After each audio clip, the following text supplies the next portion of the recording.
اعوذ باللہ من الشیطان اللعین الرجیم بسم اللہ الرحمن الرحیم الحمد للہ وکفی وسلام علی عبادہ الذین اصطفی. درود بھیجیے محمد وعلیہ.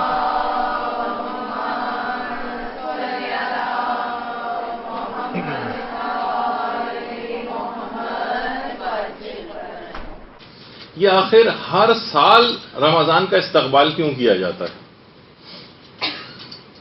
دیکھیے، سب کو اس کے متعلق یقیناً علم ہے، اکثر لوگ اس کے مسائل سے بھی واقف ہیں. دیکھیے، علم ایک الگ چیز ہوتی ہے اور تذکر ایک الگ چیز ہوتی ہے. ضروری نہیں ہے کہ مثلا ہر وہ چیز جو بتائی جائے وہ آپ کو پہلے سے علم میں آپ کے نہ ہو. نہیں، یاد دہانی بھی ضروری ہوتی. یہ جو تلقین پڑھی جاتی ہے مردے کے لیے، کیا یہ اس کو پہلے سے عقائد حقہ پوری زندگی میں اس کا اظہار نہیں کرتا رہا ہے؟ لیکن اس کا تذکر کیا جاتا ہے تلقین میں. پیغمبر اسلام ختم مرتبت صلی اللہ علیہ وسلم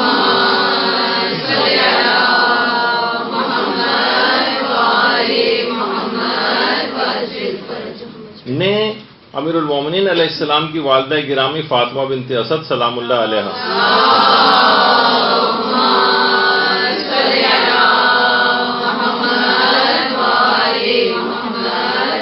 ان کی قبر کے پاس کھڑے ہو کر جو پیغمبر نے کلمات ارشاد فرمائے تھے کہ تمہارا بیٹا لا جعفر ولا عقیل، نہ عقیل نہ جعفر بلکہ تمہارا بیٹا علی ابن ابی طالب. یعنی وہ تذکر اور یاد دہانی کے طور پر کہ تمہارا امام کون ہے، تو اس کی تذکر اور یاد دہانی پیغمبر نے کرائی. یہ نہیں کہ حضرت فاطمہ بنت اسد اس عقیدے کی حامل نہیں تھی، ان کو پتہ نہیں تھا اور پیغمبر پہلی دفعہ بتا رہے تھے، جیسے کہ اکثر لوگ سمجھتے ہیں کہ اس کا اظہار کیا تو اس کا مطلب ہے اس کا اعتقاد نہیں رکھتی تھی. تو یہ تذکر ہوتا ہے، یاد دہانی ہوتی ہے. تو معلوم ہے اگرچہ کہ رمضان کی اہمیت سے بھی آپ واقف ہیں، اس کے مسائل سے بھی واقف ہیں، لیکن پھر بھی یاد دہانی ضروری ہے کہ آپ کے پاس ایک چیک لسٹ رہے کہ کہیں ایسا نہ ہو کہ اتنی اہم مہینہ آپ کے ہاتھ سے نکل جائے اور کوئی چیز ایسی رہ جائے کہ جس پر آپ عمل نہ کر سکیں. دیکھیے، سب سے بہترین طریقہ، کیونکہ ہمارا عنوان ہی استقبال رمضان کے بہترین طریقے، سب سے بہتر طریقے سے استقبال رمضان کا اس وقت ہوگا کہ جب آپ توبہ سے اس کا آغاز کریں گے. توبہ، گناہوں سے توبہ. یقیناً انسان اتنا زیادہ اپنے آپ کو گناہوں کے مقابلے میں بعض اوقات کبھی اس کو ایسا لگ رہا ہوتا ہے کہ جیسے میں بس اب تو پکا جہنمی ہو گیا، گناہ مجھ سے چھوٹتے ہی نہیں ہیں. لیکن بہرحال توبہ ایک ایسی اس کو امید دلاتی ہے پروردگار کی طرف سے، ایسا ایک حسن ظن کا اس کے اوپر اثر ہوتا ہے کہ اس کو ایک امید بن جاتی ہے کہ میں بخشا جا سکتا ہوں. تو ہمیشہ سچی توبہ سے اس مہینے کا آغاز کرنا چاہیے. سچی توبہ سے، یعنی اگر آپ نے توبہ نہیں کی پچھلے رمضان کی طرح سے اس دفعہ بھی رمضان آئے گا اور گزر جائے گا اور ہم توبہ اور استغفار کی طرف مائل نہیں ہوئے، پکا اور مصمم ارادہ نہیں کیا گناہوں کو چھوڑنے کا، تو یقین کیجئے کہ پھر رمضان کوئی خاطر خواہ آپ کو فائدہ نہیں پہنچائے گا اور ایسے ہی گزر جائے گا جیسے سابقہ سالوں میں گزرا. ہمارے ایک آیت اللہ گزرے ہیں، بڑے عرفہ میں ان کا شمار ہوتا تھا، آیت اللہ شیخ محمد بہاری. یہ فرماتے تھے کہ دیکھیں، اگر کوئی شخص زہر کھا لیتا ہے تو اس کا معدہ صاف کیا جاتا ہے، اسٹمک واش کیا جاتا ہے، ورنہ ہلاکت کا خطرہ بڑھ جاتا ہے. گناہ بھی زہر کی مانند ہے اور توبہ اس کا اسٹمک واش ہے. یعنی اس میں جتنی تاخیر آپ کریں گی توبہ کرنے میں، ہلاکت کا امکان اتنا ہی بڑھتا چلا جائے گا. جبھی توبہ کو واجب فوری کہا جاتا ہے. ادھر گناہ اور ادھر توبہ ہونی چاہیے اگلے سیکنڈ میں. اسلام تو اس کا تقاضا کرتا ہے. اچھا، اب جتنی تاخیر ہوگی توبہ میں، جیسے زہر کھانے کے بعد علاج میں جتنی تاخیر ہو اتنا ہلاکت کا امکان بڑھتا ہے. اس میں ہلاکت اخروی ہے، اس میں فوری توبہ کرنی ہوتی. اور یہاں پر توبہ نہ کیا جائے تو روح کی موت کا امکان ہوتا ہے. ویسے موت نہیں، لیکن ایک روحانی طور پر انسان مردہ ہوتا چلا جاتا ہے.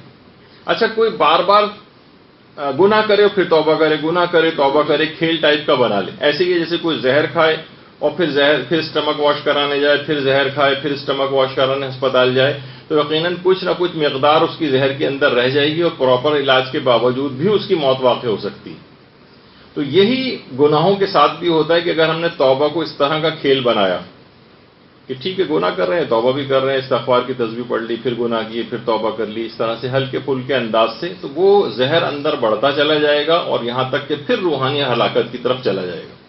توبہ کو انسان کھیلنا بنائے، ایسی ہی جیسے اتفاقاً کوئی چوتھی منزل سے کبھی نیچے چھلانگ لگائے اور نیچے کسی گاڑی واڑی گدے ودے کے اوپر گر کے اس کی جان بچ جائے، تو سوچے کہ ہر دفعہ میں بچ جاؤں گا اور بار بار ایسی چھلانگیں لگاتا رہے۔ نہیں، ایسا نہیں کرنا چاہیے۔ اچھا، اب کوئی اسی طریقے سے علماء مثال دیتے ہیں کہ اگر بازار میں مثلا زہر کی دوا موجود ہے، ہمیں پتہ ہے کہ میڈیکل اسٹور میں زہر کی دوا موجود ہے، تو کتنا احمق ہوگا وہ شخص کہ وہ زہر کی دوا کیونکہ موجود ہے تو میں زہر پیتا رہوں۔ کیونکہ دیکھیے توفیق توبہ بھی اس سے سلب ہو جائے گی اگر وہ بار بار گناہ کرتا رہے گا۔ ہو سکتا ہے کہ اسے توفیق توبہ بھی نہ ملے، ہو سکتا ہے جب وہ مارکیٹ میں پتہ کرنے جائے تو دوا دستیاب نہ ہو زہر کی، تو یہ سراسر حماقت ہے۔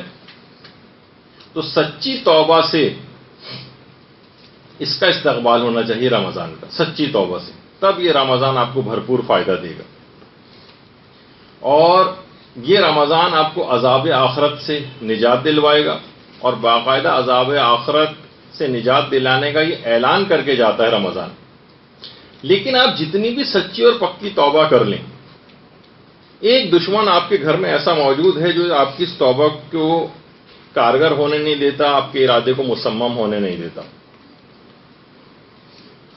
وہ ایک ٹی وی اسکرین کی صورت میں آپ کے پاس گھر کے اندر موجود ہے۔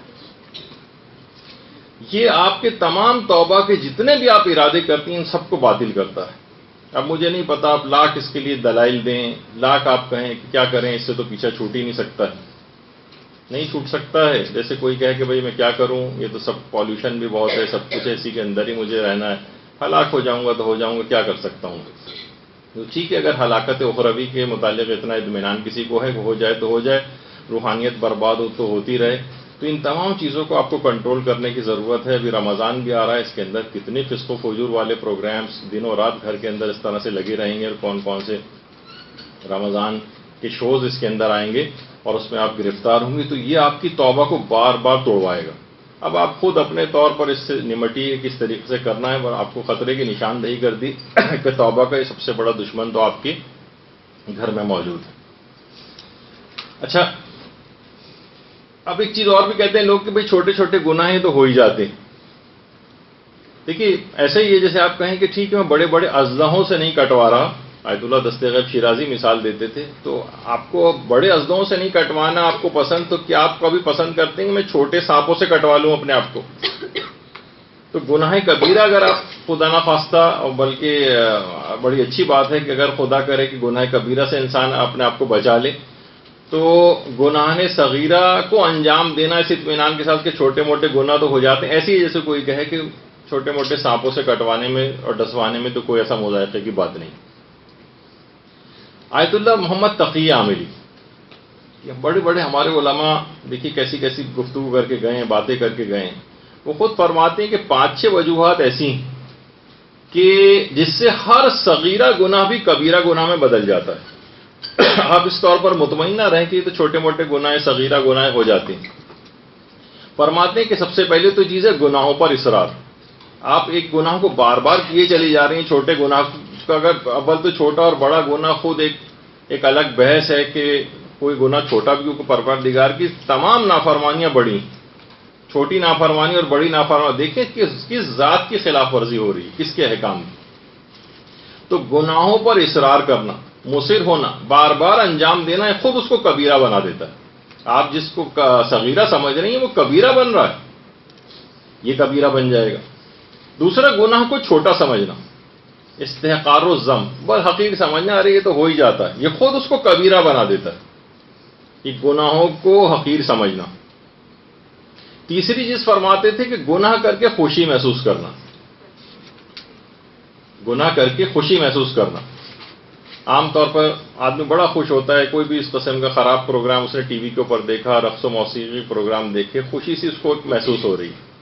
کوئی اس نے گھر پہ ایسی تقریب منعقد کی مکس گیدرنگ والی، گناہ کر کے خوشی محسوس کر رہا ہے۔ ورائٹی پروگرام گھر کے اوپر رکھا، مہندی اور تقریب کے اندر خوب فسق و فجور ہوا، لوگوں کو بڑا ہلہ گلا مزہ آیا، گناہ کر کے خوشی محسوس کر رہا ہے، یہ خود اس کو کبیرہ بناتا ہے۔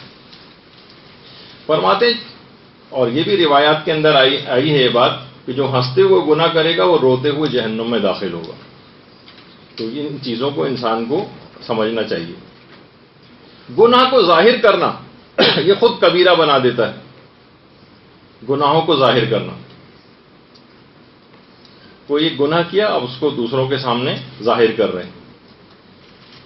بہت ساری روایات کے اندر خود یہ تمام باتیں، یہ چار جو آپ کے سامنے چیزیں پیش کی ہیں تو خود روایات کے اندر ہی آئیں، لیکن اب اتنا وقت نہیں ان سب کو پڑھا جائے، لیکن بہرحال وہ علماء نے ان روایات ہی سے ماخوذ یہ اقوال ہیں ان۔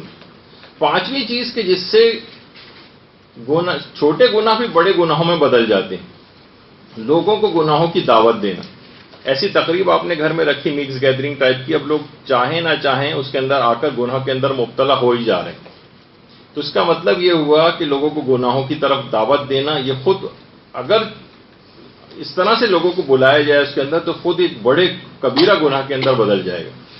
اور چھٹی چیز تقی عاملی فرماتے تھے، گناہ کے سلسلے میں تواضع اور انکساری اختیار کرنا۔ جس طرح انسان نیکیوں اور اچھائیوں کا کبھی تذکرہ ہوتا ہے تو وہ تواضع انکساری کا اظہار کر رہا ہوتا ہے، لوگ گناہوں کے اوپر تواضع انکساری کا اظہار کر رہے ہوتے ہیں۔ ماشاءاللہ آپ کی فلم اس دفعہ کتنی کامیاب رہی، جی اللہ کا شکر ہے، بس میں تو اتنے اچھا کام نہیں کر سکتی، اتنا فلاں پرانے اداکار کر، آپ ٹی وی کے اوپر دیکھتی ہیں گناہوں کے سلسلے میں بڑے عجز و انکساری کا اظہار ہو رہا ہوتا ہے، بڑی تعریفیں ان کی ہو رہی ہوتی ہیں اور وہ عاجزی کا اظہار کر رہے ہوتے ہیں گناہوں کے، جبکہ نیکیوں کے لیے یہ چیزیں پہلے دیکھنے میں آتی تھی۔ تو یہ سب کے سب حرام، جو چھوٹے جن کو آپ گناہ سمجھ رہی ہیں، یہ سب کبیرہ گناہوں کے اندر تبدیل ہوئے چلے جا رہے ہیں۔ تو انسان اگر روزہ رکھے اور افطار کے بعد پھر زہر کھا لے، روحانی زہر،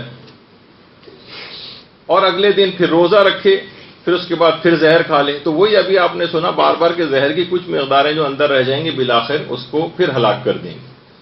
اور یہ کہ انسان بالکل امیون ہو جائے گا، اس کو پھر گناہ کا احساس بھی ختم ہو جائے گا، اسے گناہ بھی نہیں لگے گا، جیسے کہ آج کل عام طور پر ہو گیا۔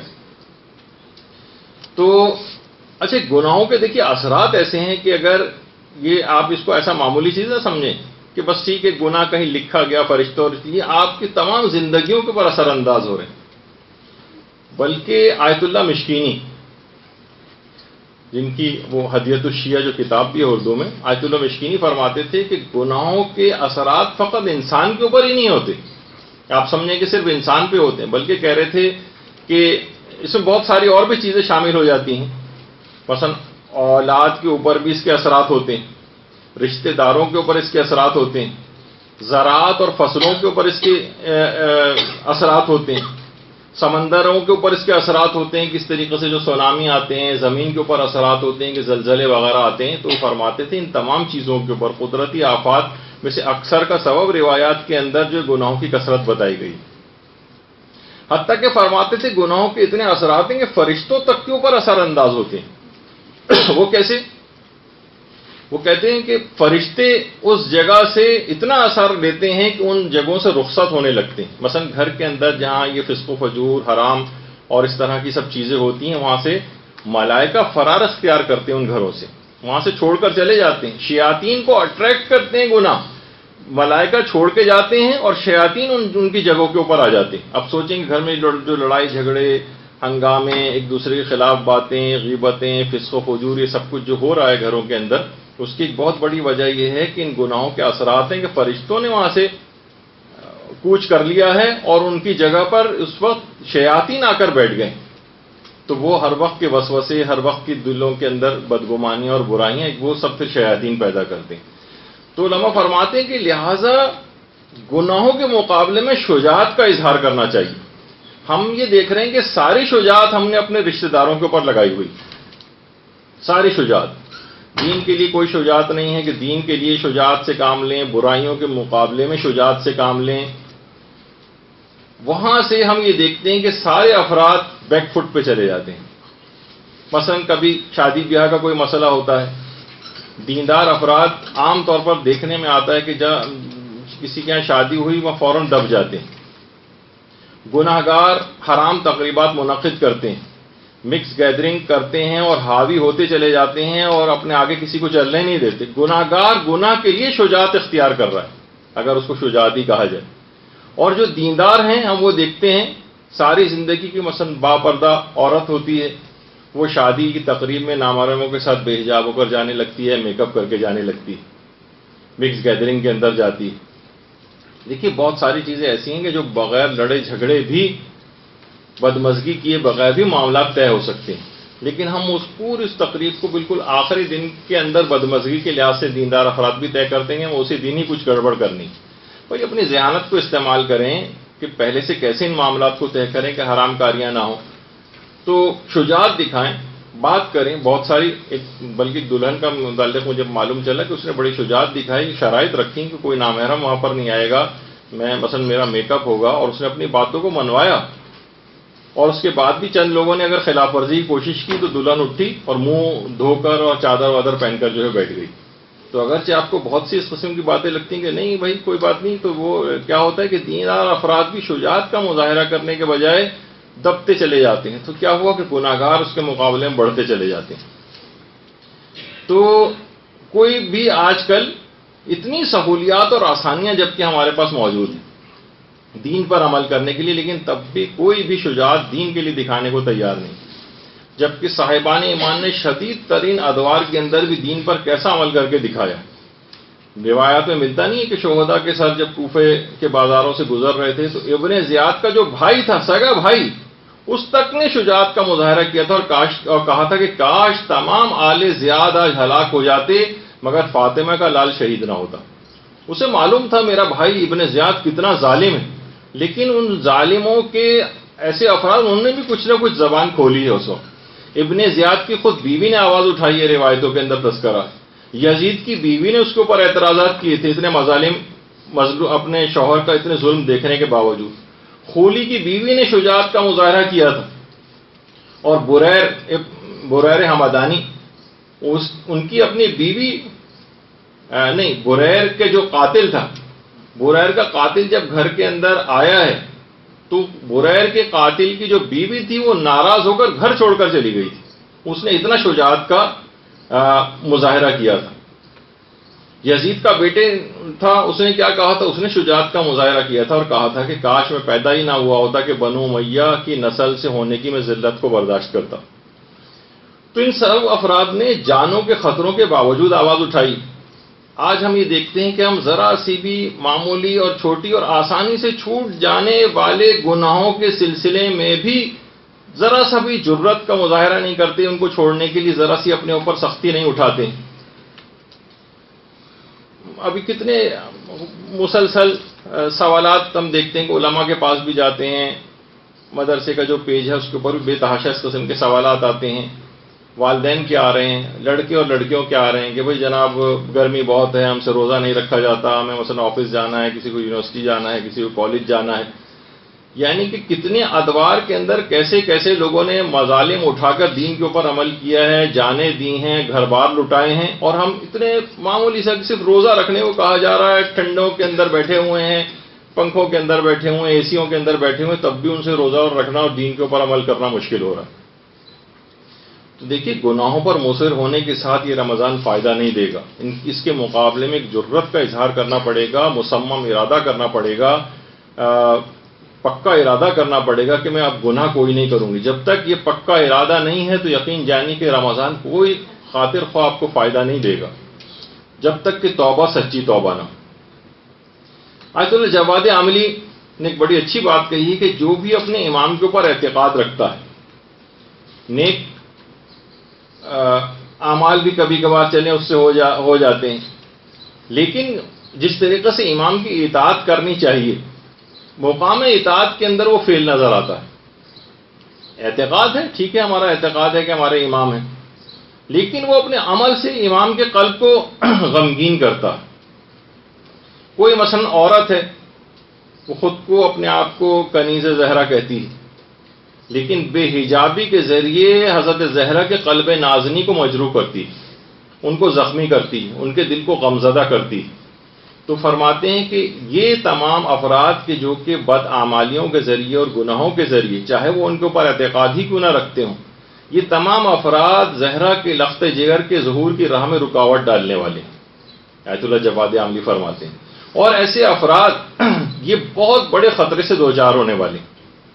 وہ خطرہ کیا ہے؟ فرماتے ہیں کہ جب یہ لوگ مرتے ہیں یا مریں گے تو بعض گناہوں کے باعث یہ قبر میں امام زمانہ علیہ السلام کا نام تک بھول جائیں گے.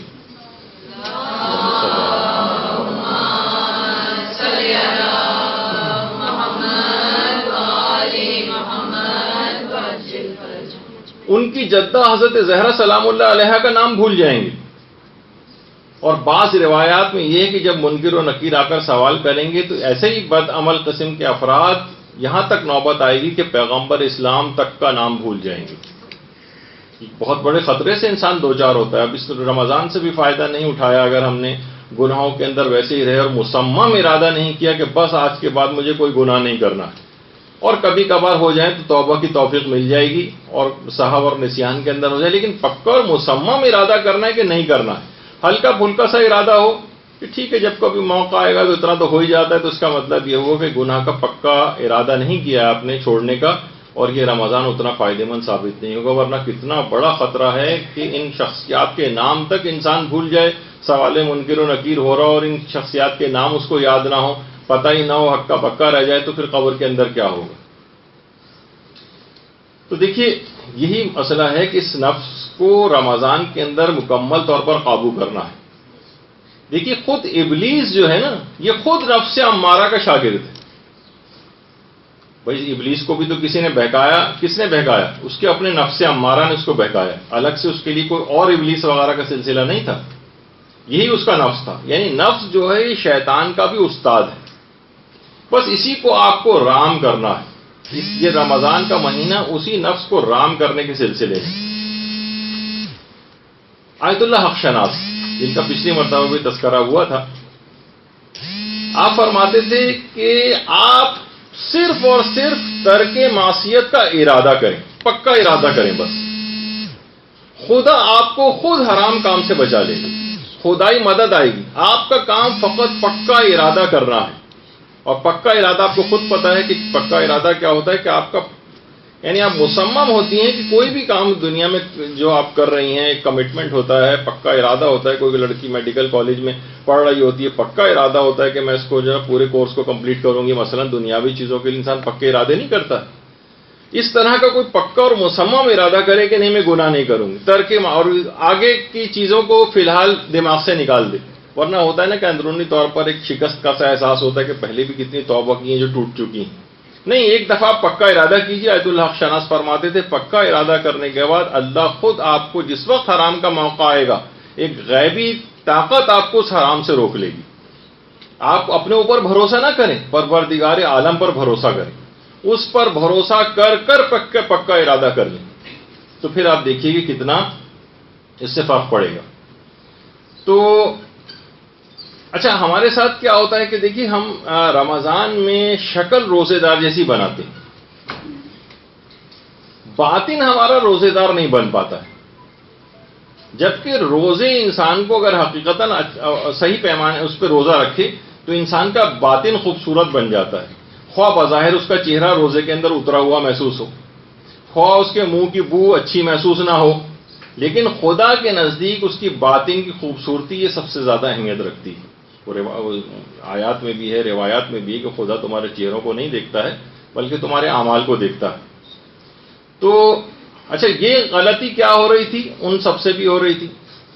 باطل بھی ہمیشہ، اور ہم لوگ بھی ظاہر پرست اتنے ہو گئے ہیں کہ ہم صرف ظاہر کو دیکھتے ہیں. جیسے ابن زیاد تھا، اجڑے ہوئے گھرانے کو بظاہر دیکھ کے کہہ رہا تھا اور مذاق اڑا رہا تھا کہ دیکھا خدا نے تمہارے ساتھ کیا سلوک کیا.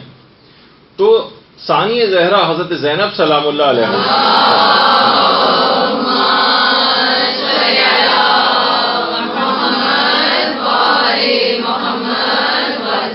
اس وقت کیا کہا تھا؟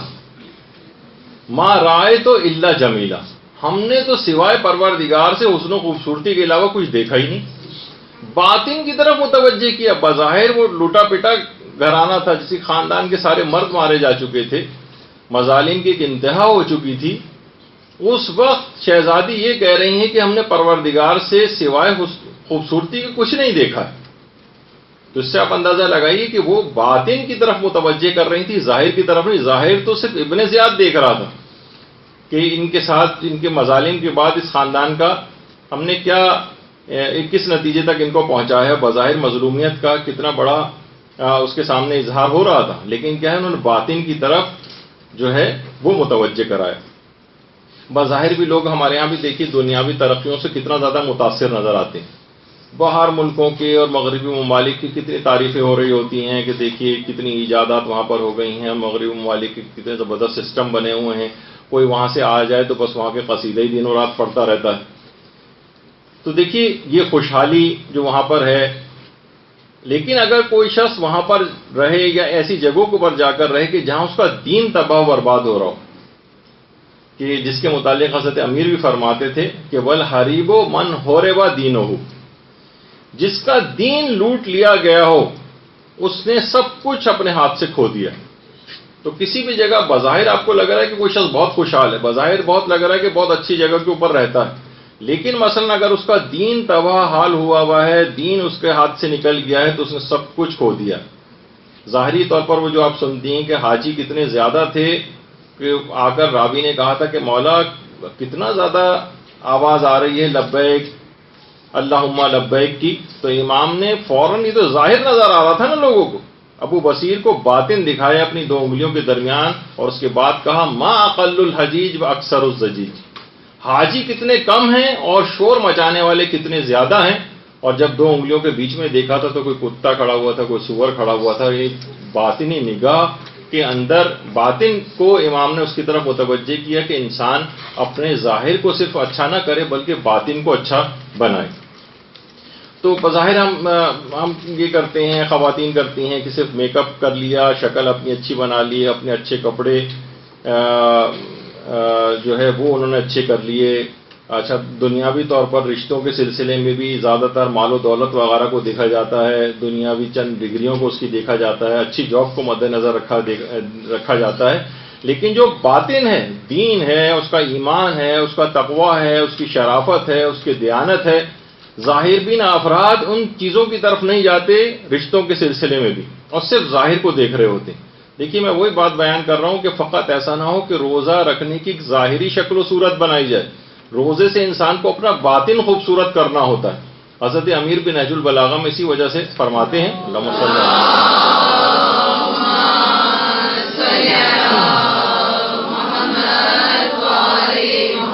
اور اولیاء خدا کی تعریف یہی بیان کر رہے ہیں کہ وہ باطن دنیا کی طرف نگاہ کرتے ہیں، وہ صرف ظاہری دنیا نہیں. ابھی جو میں نے مثال دی کہ لوگ بہت سارے ایسے فسق و فجور والی جگہوں کے اوپر یا دین پر دین خراب ہو رہا ہوتا ہے، اس کے صرف ظاہری طور پر اس کو دیکھ رہے ہوتے ہیں. تو لیکن کیا ہے، اولیاء خدا باطن دنیا کو دیکھتی ہیں اور عام لوگ ظاہر دنیا کو دیکھتے ہیں. تو باطن کی طرف آپ کو نگاہ کرنی ہے، اپنے بھی باطن کی طرف آپ کو نگاہ کرنی ہے. کیونکہ دیکھیے جن افراد کی آپ نگاہوں میں کوئی مقام بنانے کے لیے اچھے کپڑے پہنتی ہیں، اپنی اچھی شکل و صورت بناتی ہیں، یقین کیجئے کہ وہ آپ کو حاسدانہ نگاہ سے دیکھتے ہیں. وہ آپ کے نعمت کا زوال چاہتے ہیں. آپ جن کو دکھا رہی ہیں نا اچھے کپڑے، اور بار بار اچھے اچھے کپڑے ہر دفعہ ان کے لیے بنا کر اپنے آپ کتنی محنتیں کر رہی ہیں، تگ و دو کر رہی ہیں، صرف لوگوں کو دکھانے کے لیے تو کرتا ہے انسان. یہ کیوں اس طرح کے زیور پہنتا ہے؟ وہ سب خواتین جن کے سامنے آپ اس طرح تیار ہو کر جاتی ہیں وہ حاسدانہ نگاہ سے آپ کو دیکھتی ہیں. ہو سکتا ہے کہ بہت قریبی کوئی رشتہ دار بھی آپ کو حاسدانہ نگاہ سے دیکھ رہا ہو اور خوش نہ ہو رہا ہو. تو ایسے افراد کے لیے کہ جو صرف آپ کے ظاہر جن کے لیے آپ اچھا بنا رہی ہیں اتنا اور اتنی محنت کر رہی ہیں جو اسلام کو مطلوب بھی نہیں ہے، اور وہ آپ سے حسد کر رہے ہیں، ان حاسدوں کے لیے آپ اتنی محنت کر رہی ہیں، اس کے مقابلے میں کتنی کم محنت سے آپ اپنے باطن کو ٹھیک کر کے اپنے پروردگار کو راضی کر سکتی ہیں. تو اس کے لیے ہلکان ہونا، ظاہر کے لیے ہلکان ہونا یہ انتہائی حماقت ہے. انسان کو چاہیے کہ اپنے باطن کو اچھے سے اچھا بناتا چلا جائے. دنیاوی ظاہری اعتبار سے جتنی ضرورت ہوتی ہے اپنے ظاہر کو ٹھیک کرنے کی اتنا ظاہر کو ٹھیک کریں، لیکن ساری محنتوں کا، ساری ہمتوں کا محور و مرکز فقط ظاہر کو بہتر بنانا نہ بنے. تو دیکھیے ظاہر اور باطن کی موافقت، یہ بہت علماء اس بات کو بہت زور دیتے ہیں. ہم دیکھتے ہیں ہماری عام زندگی میں بڑی منافقانہ ایک رویہ ہے. ظاہر کچھ ہوتا ہے ہمارا، باطن کچھ ہوتا ہے. ذرا سا کسی سے ملتے ہیں، ظاہر میں کسی اور طرح سے ملتے ہیں، جب وہ اٹھ کر جاتا ہے تو ہمارا اس کے متعلق پیٹھ پیچھے رویہ کچھ اور ہو جاتا ہے. ظاہر اور باطن کے اندر ایک موافقت ہونی چاہیے. جب یہ وجہ ہے کہ امیر المومنین علیہ الصلوۃ والسلام کی حدیث ہے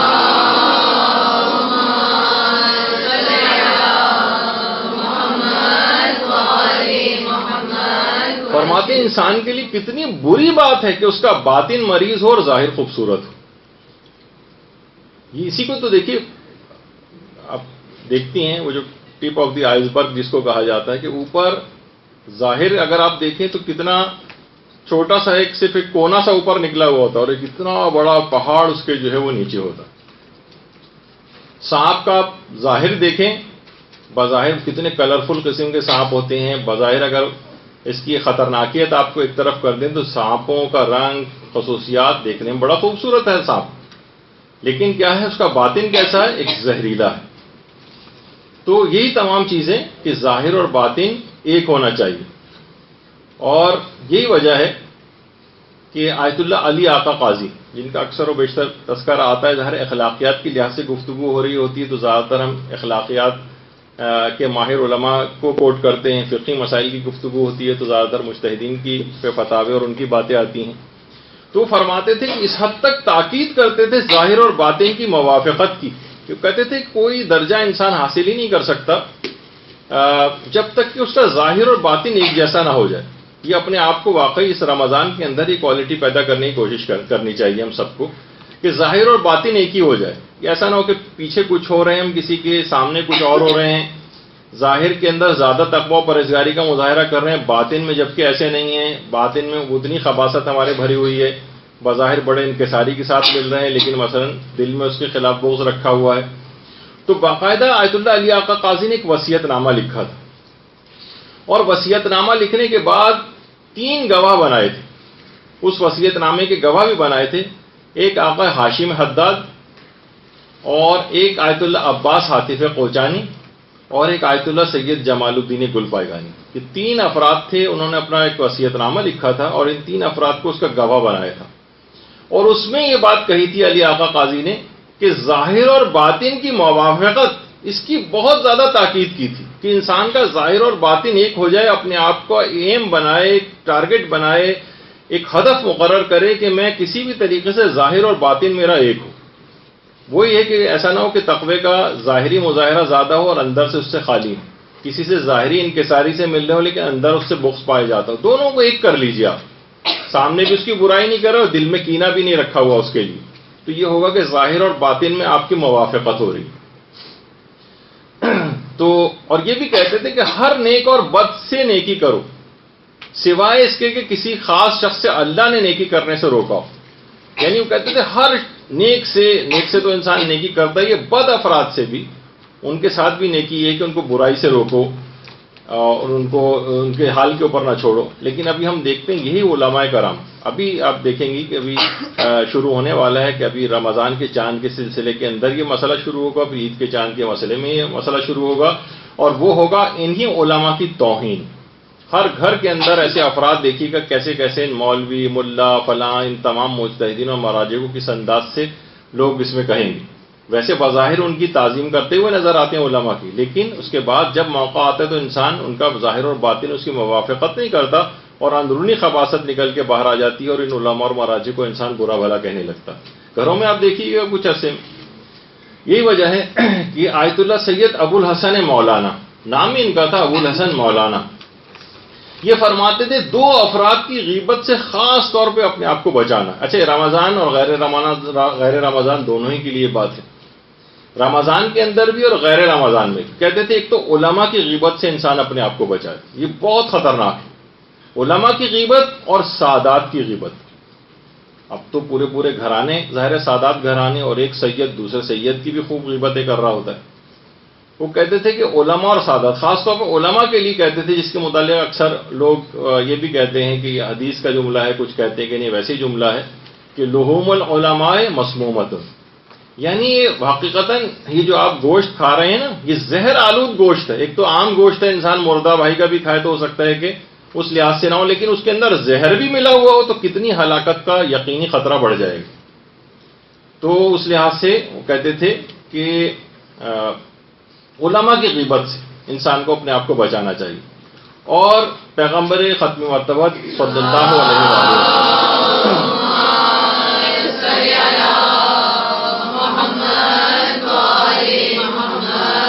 پیغمبر فرماتے تھے کہ جو شخص بھی فقیہ کا اکرام کرے گا، فقیہ کا، جس کی ہمارے سب سے زیادہ ان کی مذمتیں بھی شروع ہونے والی ہیں، وہ اس حالت میں اپنے پروردگار سے ملاقات کرے گا کہ اس کا پروردگار اس سے راضی و خوشنود ہوگا۔ یعنی اگر ایک فقیہ کی صرف عزت اکرام اس نے کیا، اور جو شخص بھی کسی فقیہ کی توہین کرے گا، خدا اس حالت میں اس سے ملاقات کرے گا کہ خدا اس سے ناراض ہوگا۔ سوچیے کہ خدا اگر کسی سے ناراض ہو اور وہی آسرا ہو، اور خدا سے ملاقات آخرت، جس سے مراد ہے کہ عالم آخرت میں قیامت کے روز جس سے خدا ناراض ہو جائے، اس کا جہنم میں جانے کے علاوہ کیا اس کے پاس راستہ بچتا ہے؟ تو بہرحال سچی توبہ کے ساتھ اس رمضان کا استقبال ہونا چاہیے۔ سب سے بہترین طریقہ ہوگا رمضان کے استقبال کا، اور تمام گناہوں سے انسان اپنے آپ کو بچانے کا مکمل ارادہ کر لے صرف، باقی تو اس کے بعد آیت اللہ شناس فرماتے تھے کہ بس پروردگار خود ہی اس کو گناہوں کی انجام دہی سے رکوا دے گا، ایک فرشتہ گویا ایک لحاظ سے اس کا ہاتھ پکڑ کر روک لیا کرے گا۔ ایک دفعہ انسان پکا ارادہ تو کرے۔ یہ ہمارا ساتھ معاملہ یہ ہوتا ہے کہ ہمارے بہت ہی شکستہ، بہت ہی ہلکے پھلکے ٹائپ کے ارادے ہوتے ہیں، اسے ارادہ بھی نہیں، صرف ایک خواہش ہوتی ہے۔ جیسے مثال دی جاتی ہے نا کہ مثلا کوئی شدید بیمار اگر ہے تو اس کی خواہش تو ہے کہ میں صحت یاب ہو جاؤں، لیکن وہ کوئی بھی دوا نہ کرے نہ کہ کوئی پرہیز کرے، تو بہرحال اس کی خواہش سے کوئی فائدہ نہیں ہوگا جب تک کہ وہ عملی اقدام نہیں کرے گا۔ تو یہی ہم لوگوں کے ساتھ ہوتا ہے، خواہش ہے کہ جنت میں اعلیٰ علیین تک جوار معصومین سے ملحق فرمانے کی کتنی دعائیں ہوتی ہیں، لیکن اس کے لیے کوئی عملی اقدام کوئی کرتا ہوا نظر نہیں آ رہا ہوتا۔ بہت ہلکے پھلکے سے خیالات ہوتے ہیں جسے خواہشات کہا جا سکتا ہے، لیکن ارادہ نہیں کہا جا سکتا۔ دوسری چیز جس سے آپ رمضان کا استقبال کر سکتی ہیں، اور وہ روایات میں بھی ملتا ہے کہ سب سے زیادہ خاموشی رمضان میں جس امام کی مشہور ہے وہ ہمارے چوتھے امام زین العابدین ہیں،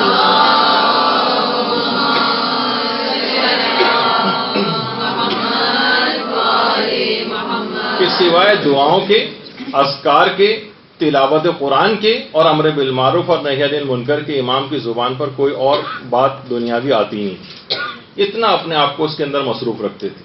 تو اس رمضان کے استقبال کا ایک پورا مصمم بہترین، اگر آپ کو اس کا استقبال کرنا ہے تو مصمم ارادہ کیجئے کہ فضول گوئی سے اپنے آپ کو بچائیں گے۔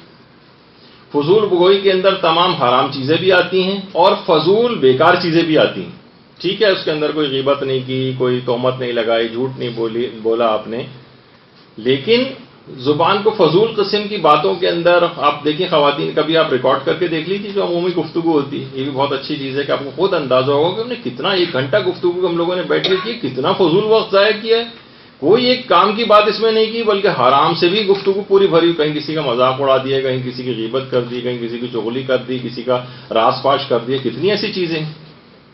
یہی وجہ ہے کہ آیت اللہ کوہستانی خرافہ میں سے گزرے ہیں، انہوں نے تو باقاعدہ اپنے مدرسے میں ایک جملہ لکھ کر لگایا تھا کہ میں فضول اور بیہودہ گفتگو کو لقمہ حرام سے کمتر نہیں سمجھتا۔ فضول گفتگو، ابھی کوئی بہت بڑے حرام والی گفتگو بھی مراد نہیں، یہ فضول اور بیہودہ قسم کی عام طور پہ جو گفتگو ہو رہی ہوتی، کہہ رہے ہیں بالکل لقمہ حرام کی طرح کے اثرات یہ رکھتی ہے۔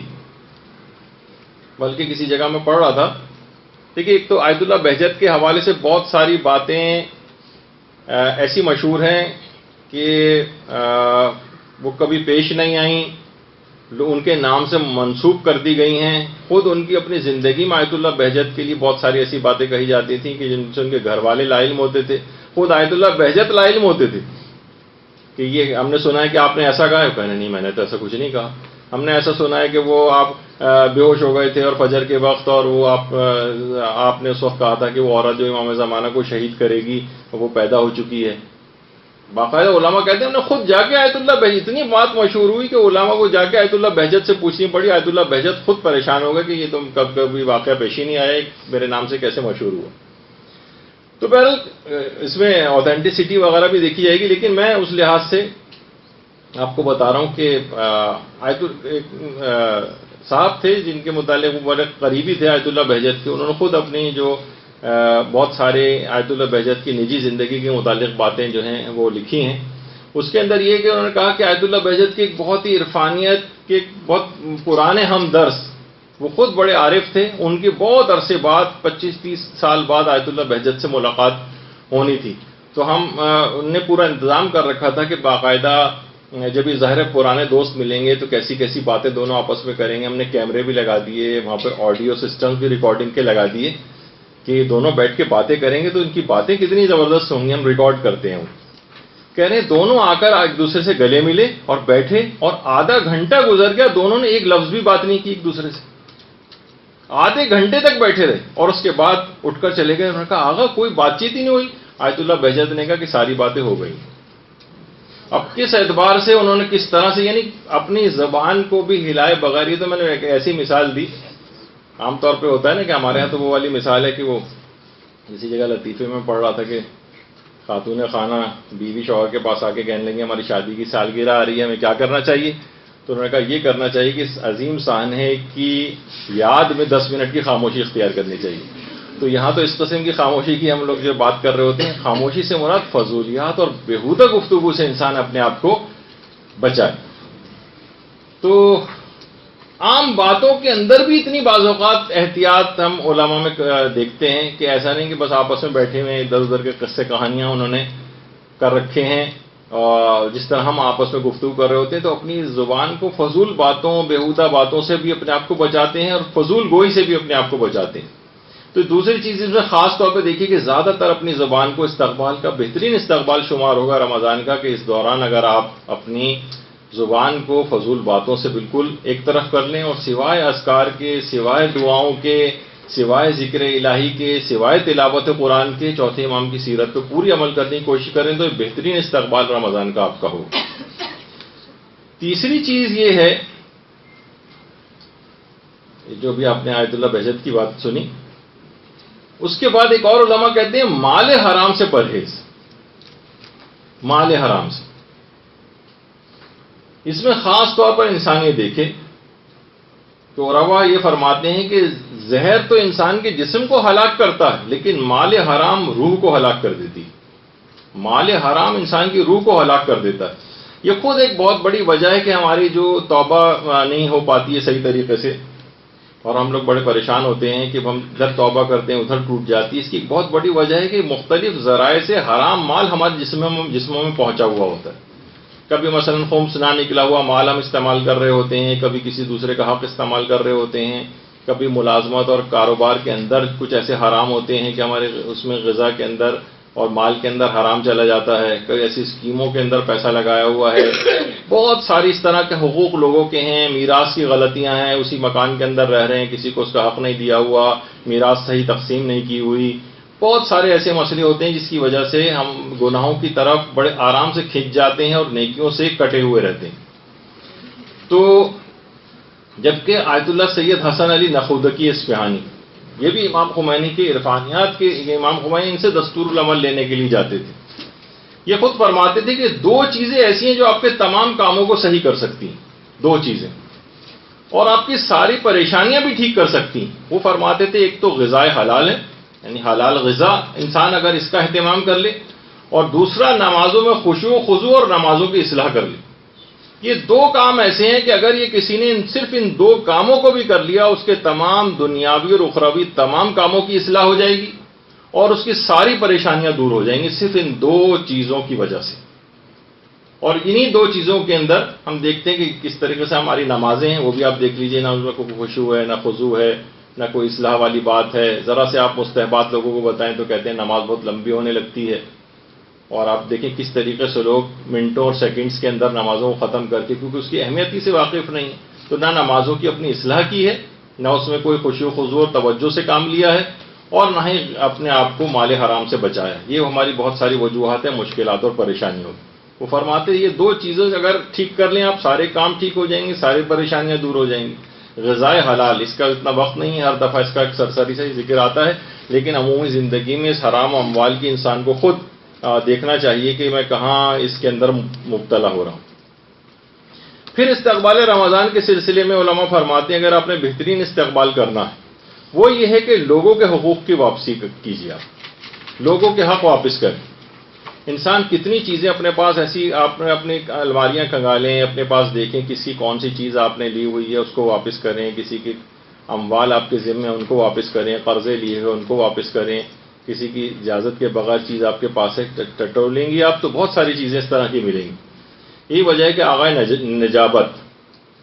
نجابت یہ خود آیت اللہ علی آقا قاضی کے شاگردوں میں سے تھے. آیت اللہ نجابت ہیں تصویر کے اندر, ان کے سارے یہ سب ایک جگہ کے اوپر جمع کیا گیا ہے ان کو تصویروں کے ذریعے, ورنہ ایک ساتھ بیٹھے ہوئے نہیں. آیت اللہ عاطف عباس کوچانی, محمد حسین طباطبائی, ہاشم حداد ہیں, آیت اللہ حق شناس ہیں, آیت اللہ سید عبدالکریم کشمیری ہیں, سارے جتنے بھی افراد بیٹھے ہوئے ہیں سب ان کے شاگرد. انہی کے اندر ایک آیت اللہ نجابت بھی تھی. یہ خود فرماتے ہیں کہ آیت اللہ علی آقا قاضی, آیت اللہ علی آقا قاضی جو بھی جاتا ہے نجف اشرف عراق زیارات کے لیے وادی السلام جاتا ہے, عام طور پر لوگ ان کا بالکل مقبرہ داخل ہوتے ہی لیفٹ سائڈ کے اوپر پڑتا ہے, تو لوگ لیکن عام طور پر ان کے متعلق زیادہ جانتے بھی نہیں ہیں. تو آیت اللہ علی آقا قاضی ان کی بھی قبر کی زیارت کے لیے ضرور جانا چاہیے. اب تو آپ لوگوں نے کتنا تذکرہ درس کے اندر سنا ہے ان کی کتنی بڑی عظمت ہے, اور ایک عظمت خاص طور پر جو ہمارا شب قدر کا درس ہوگا اس کے اندر تو ایک بہت ہی زبردست ان کی عظمت کی, اس مقام کو انہوں نے حاصل کیسے کیا تھا وہ آپ کی خدمت میں پیش کریں گے کہ اس مقام, اتنے بڑے مقام کو کیسے حاصل کیا. تو آیت اللہ علی آقا قاضی کے پاس یہ آقا نجابت فرماتے ہیں کہ ایک دفعہ آیت اللہ علی آقا قاضی کے پاس خود ایک عالم دین آئے اور آ کر کہا کہ ایک شاگرد کا ایک حق مجھ پر رہ گیا ہے. اب وہ شاگرد بھی پتہ نہیں کہاں چلا گیا ہے, اب میں کیا کروں. آیت اللہ علی آقا قاضی نے کہا کہ کسی بھی صورت اس کو ڈھونڈو, اس کا حق اس کو واپس کرو. اچھا اب دیکھیے حقوق کی واپسی تو یہ رمضان ہو یا غیر رمضان, یہ نہیں کہ آپ کہیں گے تو صرف رمضان کے استقبال کے لیے چیز بتائی جا رہی, نہیں, عمومی زندگی میں بھی. انہوں نے کہا جب تک کہ تم اس کا ڈھونڈ کر اس کا حق ادا نہیں کر دو گے معرفت کا کوئی باب تم پر نہیں کھلے گا. یہ تمام اموال, آیت اللہ علی آقا قاضی فرماتے تھے کہ لوگوں کے جتنے بھی اموال ہیں یہ اصلاً ذات احدیت کے اموال ہیں, یہ پروردگار عالم کے اموال ہیں جو اس نے لوگوں کے تصرف میں دیے ہیں, اور اپنی رضایت کو لوگوں کے راضی ہونے میں قرار دے دیا ہے. یعنی لوگوں سے جا کر اجازت لوگ ان کے اموال کو استعمال کرنے کی. جب تک تم انہیں ان کے اموال واپس نہیں کر دو گے, ان کا حق واپس نہیں کر دو گے یا ان کو راضی نہیں کر لو گے, تمہاری گردن پھنسی رہے گی. آیت اللہ علی آقا قاضی نے اس عالم سے بھی کہا کہ باب معرفت, کوئی ایک باب معرفت بھی تم پر نہیں کھولے گا جب تک کہ تم لوگوں کے حقوق واپس نہیں کر دو گے, تمہاری گردن ایسی پھنسی رہے گی. تو آپ خود سوچیے کہ رمضان ہو, لوگوں کا جو حقوق ہیں وہ ہماری گردن کے اوپر ہوں, تو کون سی معرفت ہم کو ملے گی, کیا ہم رمضان سے حاصل کر سکیں گے. تو استقبال رمضان کا ایک طریقہ یہ کہ جائیے, تلاش کیجیے, ڈھونڈیے.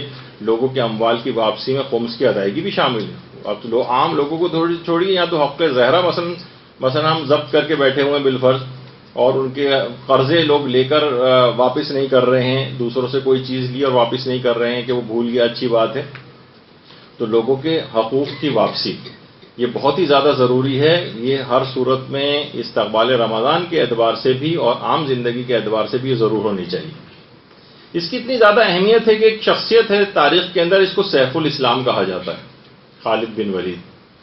ان کا واقعہ مستدرک بحار الانوار میں بھی ہے, خود بہار میں بھی ہے, اہل سنت کی بھی کتابوں کے اندر بہت زیادہ یہ واقعہ موجود ہے کہ پیغمبر اسلام نے ایک دفعہ ایک قبیلے میں دعوت اسلام کے لیے سیف الاسلام کا جو لقب ان کو دیا گیا ہے ان کو بھیجا, خالد بن ولید کو. اچھا جب یہ وہاں گئے تو وہاں پر ان کو ایک ایسا شخص نظر آیا جس نے ان کے چچا کو قتل کیا تھا. اچھا پورے عربوں میں تھا, یعنی پورے قبیلے کے ایک شخص کی دشمنی سے پورے قبیلے کی دشمنی سمجھی جاتی تھی. یہ اس قبیلے میں گئے اور حکم دیا کہ سب مردوں کو باندھ دیا جائے اور باندھنے کے بعد ان کو پھانسی دے دی جائے، سارے قبیلے کے مردوں کو، اور اس کے پھانسی دینے کے بعد ان کا سارا سامان لوٹ لیا قبیلے کا۔ پیغمبر اسلام کو یہ اطلاع ملی کہ خالد نے ایسا کیا ہے۔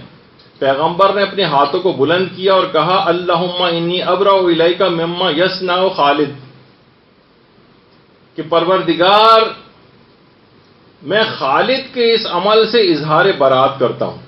یعنی پیغمبر نے تو نہیں بھیجا تھا کہ جا کے سب کو قتل کرو اور سب کے اموال لوٹ لو، یہ تو بد اخلاقی کی جنگ تھی۔ اس کے بعد حضرت امیر المومنین علیہ الصلوۃ والسلام کو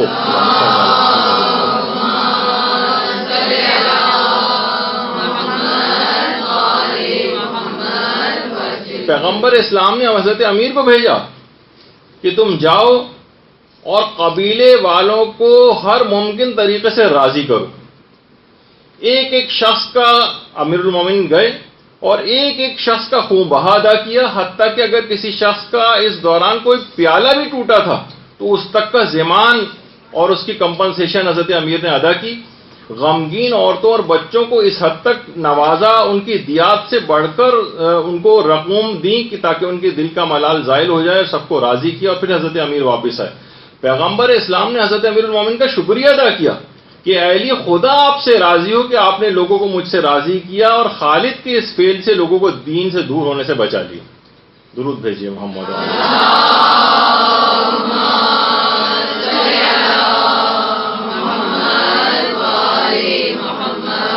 ایک ایک پیالے کا ضمان ادا کیا، ایک ایک کو اس کی حیثیت سے بڑھ کر، ان سب کو جب تک مکمل طور پر راضی نہ کر لیا، سب کے اس کے حقوق واپس نہیں کر دیے، امیر المومنین واپس نہیں آئے۔ تھا بھی جبکہ کسی اور کا فعل تھا، لیکن کیونکہ پیغمبر کی طرف سے فرستادہ ہو کر گئے تھے، نمائندے بن کر گئے تھے، تو بہرحال اس حد تک پیغمبر نے اس کے باوجود بھی سب لوگوں کو راضی کیا حضرت امیر کے ذریعے۔ تو کیسے ممکن ہے کہ لوگوں کے حقوق آپ کے ذمہ موجود ہوں؟ تو وہی ان کا جملہ علی آقا قاضی کا کہ ابواب معرفت کھل نہیں پائیں گے۔ اور یہی وجہ ہے کہ آیت اللہ کوہستانی یہ جملہ بھی کہتے تھے، اور بڑی اہم بات تھی۔ وہ فرماتے تھے کہ اگر شب عید فطر آ جائے، ایک مہینے بعد آ جائے گی، اور کسی کا کوئی حق،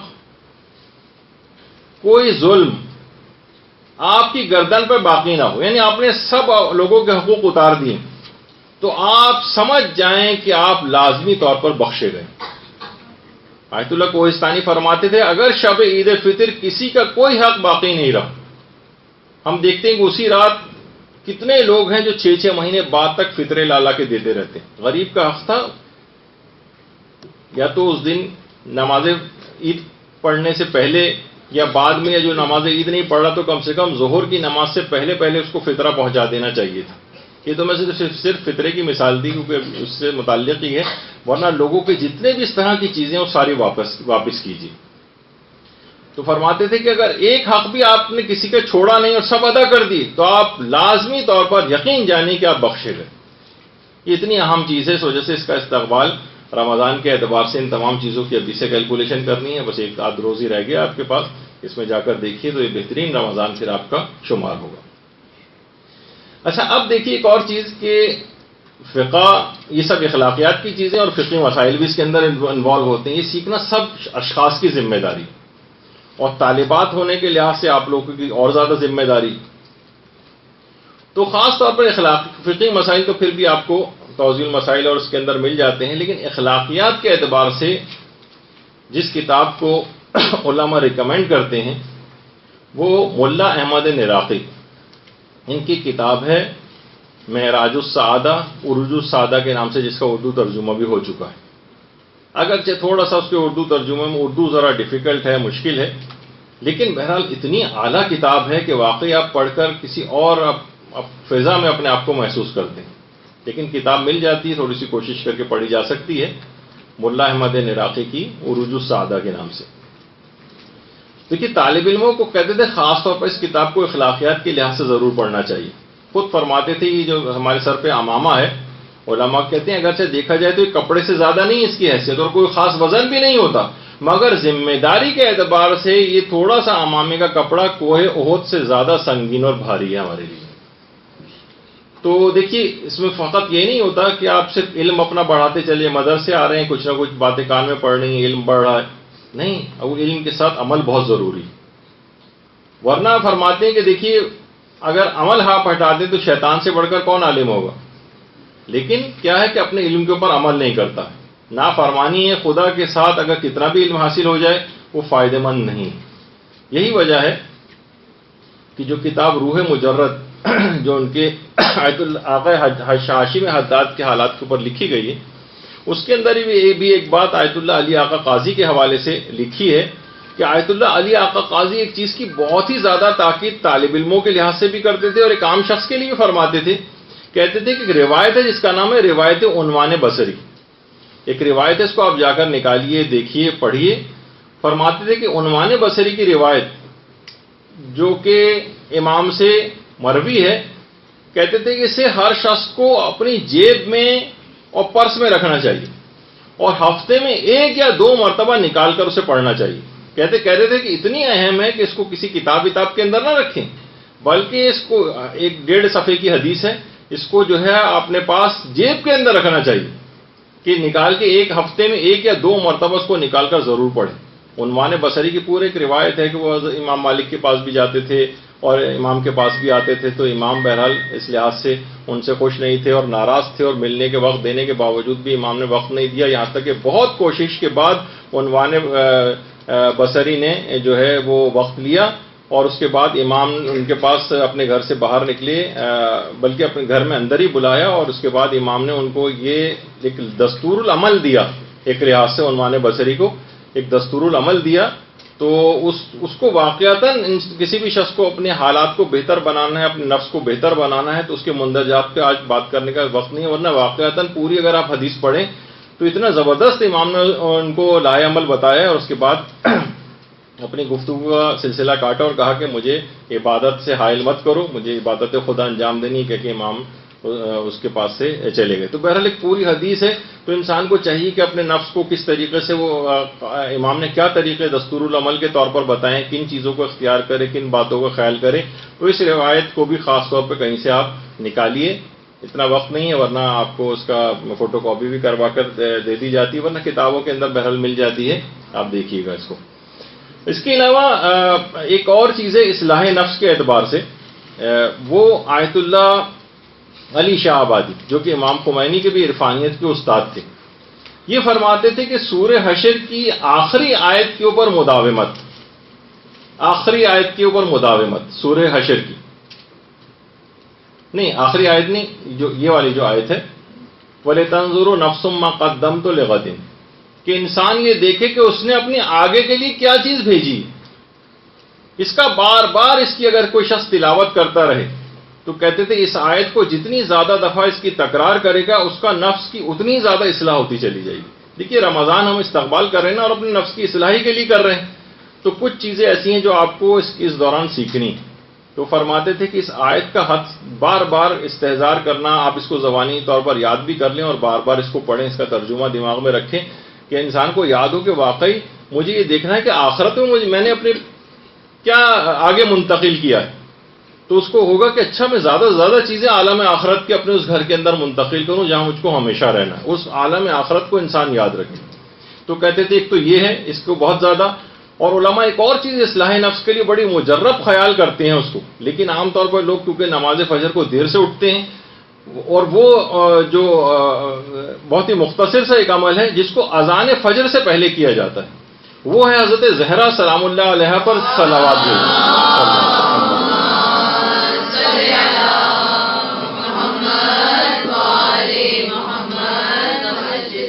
تو فرماتے تھے کہ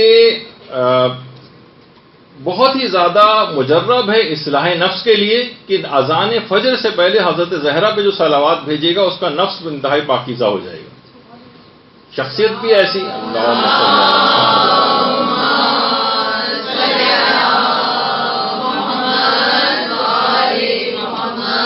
اب خواہ طالب علم ہو، غیر طالب علم ہو، کوئی مومن ایسا ہو ہی نہیں سکتا کہ جو طلب علم کی جس کے اندر خواہش ہے، اس لحاظ سے سارے ہی طالب علم ہیں۔ تو بہرحال تہذیب نفس سب کے اوپر لازم ہے، طریقہ کار پر سب کو عمل کرنے کی ضرورت ہے۔ آیت اللہ حق شناس ایک بات بڑی اچھی فرماتے تھے فرماتے تھے کہ مسئلہ یہ ہے کہ ہم نے موعظہ سننا ہی چھوڑ دیا ہے، واعظ و نصیحت سننی چھوڑ دی۔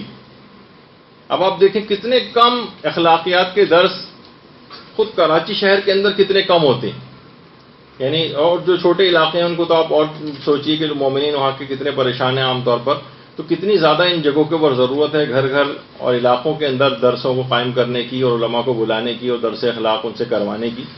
وہ فرماتے تھے کہ مسئلہ ہے کہ انسانوں نے موعظہ سننا چھوڑ دیا ہے، اور فرماتے تھے اگر انسان تیار ہو جائے واقعی طور پر موعظہ سننے کے لیے، واعظ و نصیحت سننے کے لیے، تو یہ در و دیوار اس کو موعظہ اور نصیحت کریں گے۔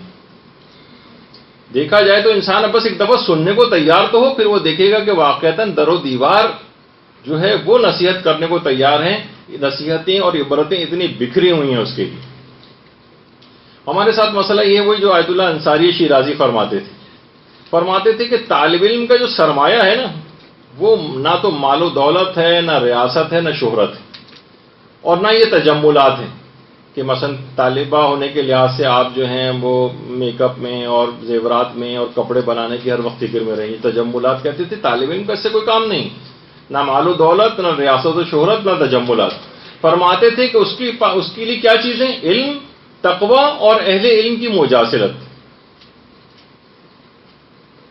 اہل علم کی مجالست۔ تو اہل علم جو ہے، اب کتنے علماء جو ہے آپ کو ابھی بھی انشاءاللہ جو دوسرا درس ہوگا مولانا عامر رضا یاسوبی صاحب کا ہوگا، وہ تشریف لے آئے ہیں، اور رمضان میں بھی انشاءاللہ آپ ان سے مستفید ہوں گے مسائل شریعت میں۔ تو کیسٹوں کے ذریعے، کتابوں کے ذریعے تمام آپ جو ہیں اور ایک لحاظ سے ان کی گویا انسان ان کی محفل میں بیٹھا ہو، تو فرماتے تھے یہ 3 چیزیں ہیں بس طالب علم کے لیے۔ علم ہونا چاہیے اس کے پاس جو اس کو طلب کرے، تقوی ہونا چاہیے، اور اہل علم کے ساتھ اٹھنا بیٹھنا یا مثلا ان کے افکار کو اس طرح سے حاصل کرنا، یہ 3 چیزیں کہتے ہیں اس کو خدا سے قریب کریں گی۔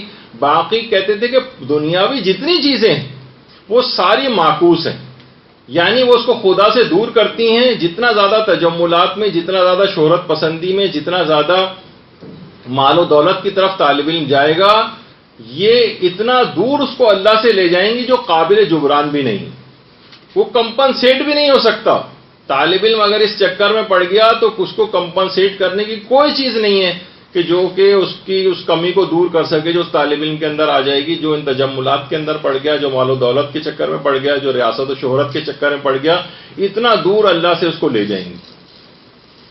تو اصلاح نفس رمضان کا ایک بہت بڑا استقبال کا ایک طریقہ ہے، اس کی طرف انسان کو متوجہ رہنا چاہیے۔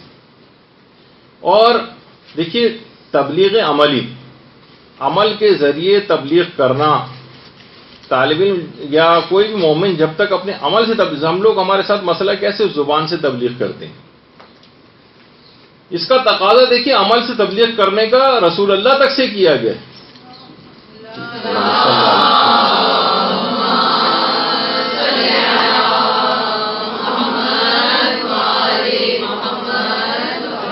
لقد کان لکم فی رسول اللہ اسوۃ حسنہ، کہ ان کی سیرت جب تک پیغمبر اسلام سیرت یعنی کیا ہے کہ جب تک عمل کر کے نہیں دکھائیں گے لوگوں کو کیسے پتہ چلے گا کہ کیسے عمل کرنا ہے؟ تو پیغمبر نے ایک ایک چیز پر عمل کر کے دکھایا ہے، اور ہم یہ سوچ رہے ہیں کہ فقط آپ جو ہیں کہ بس میں کسی جگہ جا کر تقریر کر دوں، مجلس کے اندر اچھی اچھی باتیں پڑھ دوں، خالی صرف قولی صرف تبلیغ کر دوں تو مسئلہ حل ہو جائے گا۔ یہ پیغمبر اسلام تک سے صرف تقاضا نہیں کیا گیا یہ والا، بلکہ ان سے کہا کہ عمل کر کے دکھاؤ۔ تو ہم کیسے اس سے بری الذمہ ہو جائیں گے کہ ہم پیچھے رہ جائیں اور صرف لوگوں کو قولی تبلیغ کرتے رہیں؟ اور یہی وجہ ہے کہ ہم سے بھی تقاضا کیا گیا، روایتوں کے اندر جملے ائمہ معصومین نے فرمائے کہ کونوا دعاۃ الناس بغیر السنتکم، کونوا دعاۃ الناس الی اللہ بغیر السنتکم۔ کتنی اس طرح کے مختلف روایات جو ہیں وہ آئی ہیں کہ لوگوں کو زبان کے ذریعے نہیں بلکہ زبان کے علاوہ عمل کے ذریعے لوگوں کو تبلیغ کرو اور لوگوں کو دعوت دو دین کی طرف۔ اور استقبال رمضان کے اعتبار سے جو کہ انتہائی اہم عمل ہے، اس کو آپ کوشش کریں کہ اس بہترین رمضان آپ کا گزرے گا اگر آپ نے اس کے اوپر عمل کیا، اور عام طور پر لوگ اس سے صرف نظر کرنے لگے، اور وہ ہے رمضان میں دعائے سحر۔ یہ اتنی اہم ہے کہ علامہ محمد حسین طباطبائی انہوں نے لازم کیا ہوا تھا اپنے اوپر کہ رمضان کی سحری میں پورے گھر والوں کے ساتھ بیٹھ کر دعائے سحر پڑھا کرتے تھے. پورے گھر والوں کو جمع کر کے دعائے سحر، اور اس کے بعد پھر سحری وحری کھانے کا اہتمام ہوتا تھا. اور آیت اللہ حسن زادہ عاملی فرماتے ہیں کہ ایک دفعہ ہم، بلکہ اپنے متعلق فرماتے ہیں کہ میں آیت اللہ علی آقا قاضی کی خدمت میں گیا، میری ایک حاجت تھی، میں نے ان سے دعا کی فرمائش کی اور کہا کہ آپ میرے لیے دعا کریں گے میری حاجت پوری ہو جائے. تو آیت اللہ علی آقا قاضی نے فرمایا کہ تم امام محمد باقر علیہ السلام کی دعائے سحر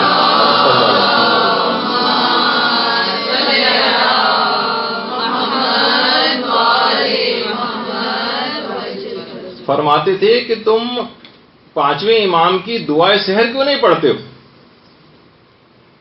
اچھا، دعائے سحر دو بڑی مشہور ہے. ایک تو دعائے سحر ہمارے پانچویں امام کی ہے، اور ایک ہمارے آٹھویں امام امام علی رضا علیہ الصلوۃ والسلام.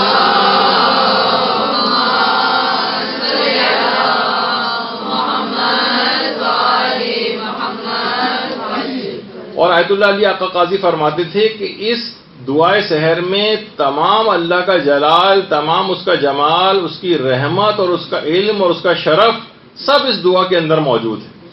اور کہا کہ اس میں ایک حرف بھی حور و غلمان سے متعلق نہیں. اور فرماتے تھے کہ بہشت اگر شیریں ہے تو بہشت آفرین شیریں تر ہے. یعنی بہت سے ہوتا ہے نا کہ بہت سی دعاؤں کے اندر جب تک رزق اور فلاں فلاں دعائیں اور اس کے اندر نہ ہو تب تک ہمیں مزہ نہیں آتا. اس کے اندر معرفت کے خزانے، اس میں پروردگار کا جلال ہے، جمال ہے، رحمت ہے، اس کا علم اس دعا کے اندر جو ہے موجود ہے. اور اس طرح کی اس کے اندر عام طور پہ جو دنیاوی حاجات ہیں اس کا تذکرہ نہیں. تو کہا کہ اس کو خاص طور پر اصلاح نفس والوں کے لیے دعائے سحر کو فراموش نہیں کرنا، اور ممکن ہو تو دونوں دعائیں سحر آٹھویں امام کی اور پانچویں امام کی اس کو ضرور پڑھیں. زیادہ لمبی بھی نہیں، مختصر سی ہیں. اچھا، ایک چیز اور ہے کہ جو کہ آیت اللہ محمد حسین طباطبائی جس پر رمضان کے اندر عمل کیا کرتے تھے. اچھا، اب ضروری نہیں ہر شخص کے حالات الگ ہوتے ہیں. بہت سے لوگ اس کے اوپر عمل کر سکتے ہیں، کچھ کوشش کر کے عمل کر سکتے ہیں، کچھ کے ساتھ ایسی مصروفیات ہوتی ہیں کہ مکمل اس پر عمل نہیں کر سکتے ہیں. تو جس حد تک بھی ہو سکے وہ یہ کیا کرتے تھے. اور ہمیں اور بھی علماء اور عرفاء کی زندگی کے اندر چیز ملتی ہے، ماہ رمضان میں پوری رات جاگ کر گزارنا. لیکن لوگوں کے ساتھ، یہ میں نے کہا نا، ہر شخص کے حالات الگ ہیں. جاب پہ بھی جانا ہے، پڑھنے بھی جانا ہے، یا کوئی اور مصروفیات ہیں. لیکن اگر ایسا کچھ نہیں ہے اور کچھ مینیج ہو سکتا ہے تو جو افراد اس کو مینیج کر سکتے ہوں وہ کم از کم ماہ رمضان میں پوری رات اگر جاگ سکیں تو بے انتہا فائدے ہیں. اور خود آیت اللہ محمد حسین طباطبائی کہتے تھے، فرماتے تھے کہ مجھے یاد نہیں پڑتا، یعنی بالکل بچپن اور جوانی کے دور سے لے کر اب تک میں پوری زندگی میں رمضان کی کسی ایک رات بھی سویا ہوں، مجھے یاد نہیں.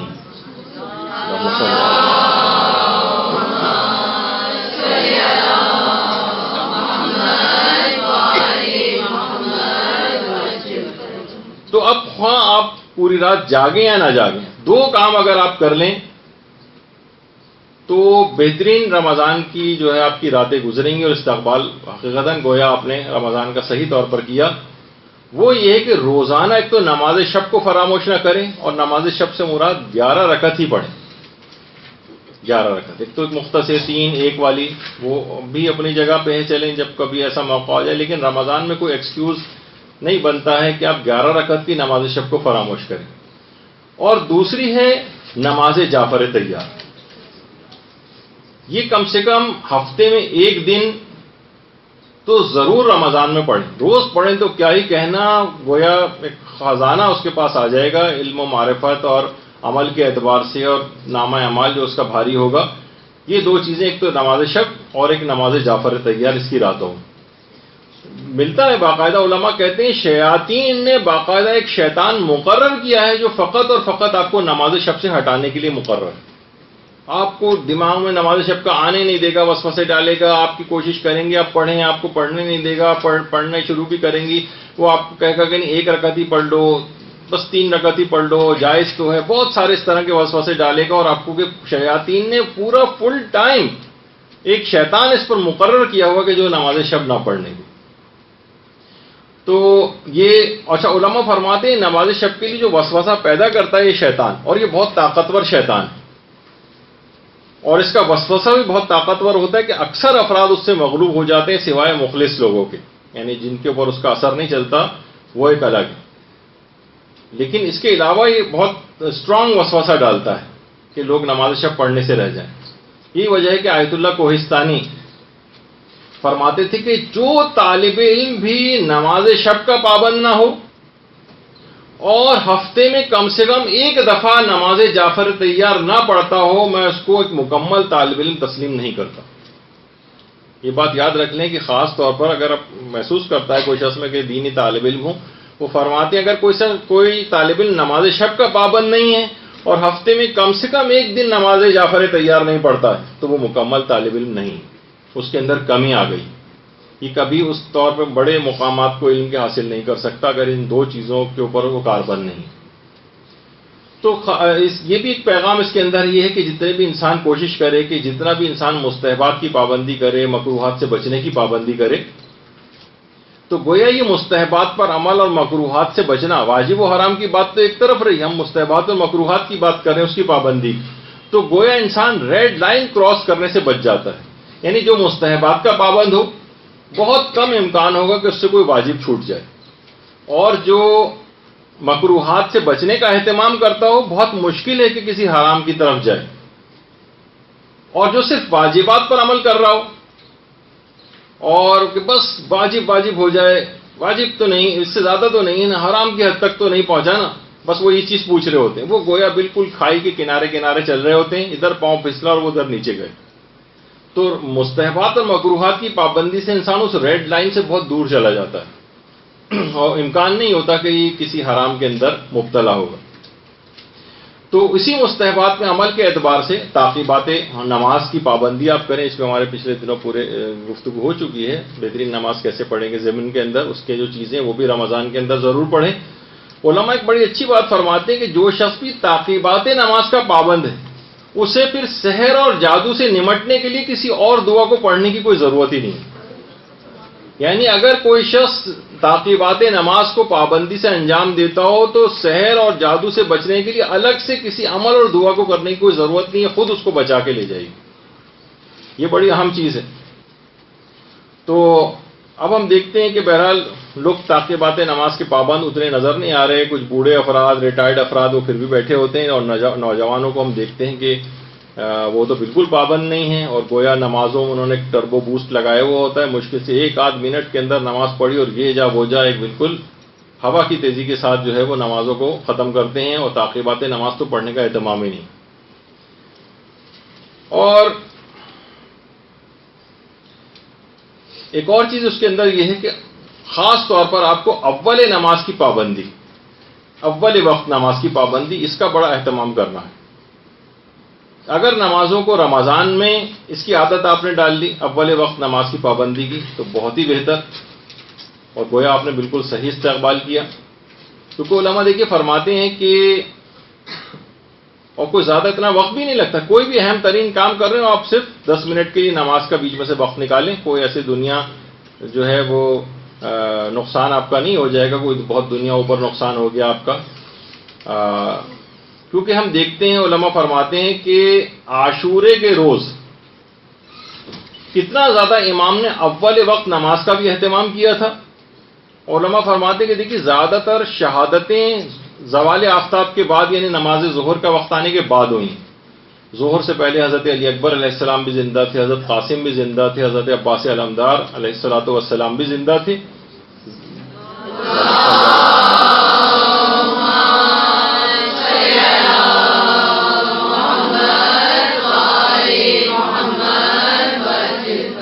دیکھیے سید الشہداء نے یہ نہیں کہا تھا کہ دیکھو ابھی سب لوگ جا کر جنگ کرو، ابھی تو غروب ہونے میں بہت وقت ہے، نماز کا وقت وسیع ہے، بعد میں پڑھ لینا نماز. نہیں، اول وقت نماز کی اتنی پابندی تھی کہ گویا جب بھی کہا جاتا ہے کہ عاشورہ جو ہے وہ تمام اسلامی احکامات کی تجلی کا دن بھی تھا. نماز امر بالمعروف ہے، نماز ایک پیغام رکھتی ہے گناہوں کے مقابلے میں لوگوں کو بچانے کے لیے، اس کی ایک الگ سے ایک ہیبت ہے نماز کی. تو نماز ظہر جو انجام دی گئی تھی، جو نماز خوف کے طریقے کے اوپر تھی، ایک خاص طریقہ ہوتا ہے کہ کس طرح سے اس میں جماعت کے ساتھ ایک رکعت پڑھی جاتی ہے، اس کے بعد فرادہ کی نیت کر کے پھر دوسری صف آ جاتی ہے پیچھے. تو امام یہ بھی کر سکتے تھے کہ دیکھیے کہ اس نماز کو سب لوگ نماز پڑھنی بھی تھی تو اول وقت میں خیموں کے اندر جا کر پڑھ لیتے. اچھا اگر جماعت بھی پڑھنی تھی تو خیموں کے اندر بھی جماعت ہو سکتی تھی، لیکن کیا ہوتا دشمن متوجہ نہ ہوتا. امام نے کھلا میدان کا اہتمام کیا. کتنے ہی تیر لگنے سے اصحاب جو ہیں امام کے شہید اور زخمی بھی ہوئے، لیکن امام نے اول وقت نماز کا اہتمام کیا، امام نے نماز جماعت کا اہتمام کیا اور شوکت اسلام کا سب لوگوں کے سامنے اظہار کیا. عام طور پر یہ ہوتا ہے نا کہ تقریبات میں جاتے ہیں، کسی جگہ جاتے ہیں، لوگ اپنی نمازیں قضا کرتے ہیں، سب لوگ دیکھیں گے ایک شرمندہ سے. بھائی نماز پڑھنے میں کیوں شرمندگی ہو رہی ہے آپ کو؟ شوکت اسلام کا مظاہرہ لوگوں کے سامنے کرنا پڑے گا آپ کو. یہ سب چیزیں امام خیموں کے اندر فرادہ بھی پڑھ سکتے تھے، سب لوگ الگ الگ بھی پڑھ سکتے تھے، لیکن جماعت کا اہتمام کیا، سب کے سامنے پڑھ کر لوگوں کو دکھایا اور شوکت اسلام کا ایک مظاہرہ کیا. جب بھی کہا جاتا ہے کہ یقیمون الصلاۃ، نماز کو قائم کرو، وہ یقرؤون الصلاۃ نہیں کہ نماز کو پڑھو. قائم کرنے کے معنی ہے کہ اس کے اندر یہ تمام چیزیں شامل ہو جاتی ہیں. اور یہ لوگوں کے لیے پیغام ہے، ہمارے بہت سارے ماتمی بھائیوں کے لیے. وہ پیغام یہی ہے اس کے اندر کہ جس طریقے سے امام نے عاشورے کے روز اتنے سخت ترین دور میں اس کا اہتمام کر کے دکھایا، تو آپ کیسے ممکن ہے کہ اسی عزاداری کو بہانہ بنا کے اپنی نمازوں کو آپ قضا کریں؟ تو یہ تمام چیزیں ایسی ہیں. تو یہ تھا اس کے اندر کہ مستحبات کے اوپر آپ کو عمل کرنا ہے، تعقیبات نماز آپ کو پڑھنی ہے، اذکار آپ کو اس کے اندر کرنے ہیں، تلاوت قرآن کرنی ہے، سب چیزیں شامل ہیں. اور خاص طور پر ایک سورہ ہے جو کہ طالب علموں کو پڑھنے کی بڑی تاکید ہے الگ سے، وہ ہے سورہ واقعہ. علماء فرماتے ہیں کہ سورہ واقعہ مدرسے آتے وقت یا جاتے وقت کسی بھی وقت کم سے کم ایک دفعہ سورہ واقعہ آپ ضرور پڑھیں، چاہے رستے میں پڑھیں یا کسی بھی طریقے سے سورہ واقعہ کو ایک تو فراموش نہ کریں.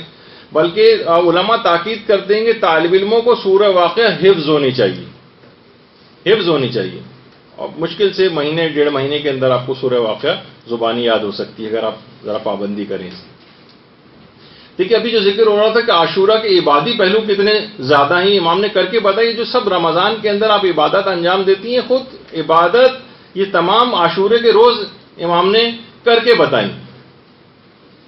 کتنا ملتا ہے کہ نمازیں وہاں پر ہو رہی تھیں، دعائیں وہاں پر ہو رہی تھیں، مناجاتیں وہاں پر ہو رہی تھیں. حضرت امام سجاد کو گلے سے لگا کر جو کہ امام حسین علیہ السلام نے جو دعا پڑھی تھی کہ اللہم بحق یاسین والقرآن الحکیم و بحق طٰہٰ والقرآن العظیم، یہ سب دعائیں تھیں جو کہ جنگ بدر میں پیغمبر اسلام نے جو دعا پڑھی تھی وہی امام حسین نے حضرت امام سجاد کو گلے سے لگا کر جس دعا کو پڑھا تھا. ان دعاؤں کی بھی بڑی اہمیت ہے جو اس رمضان کے اندر بھی آپ کو بہت ساری دعائیں پڑھنی ہیں. امام نے ان تمام دعاؤں کو اور اذکار کو عاشورے کے روز بھی کر کے دکھایا تھا، پڑھ کے بتایا تھا.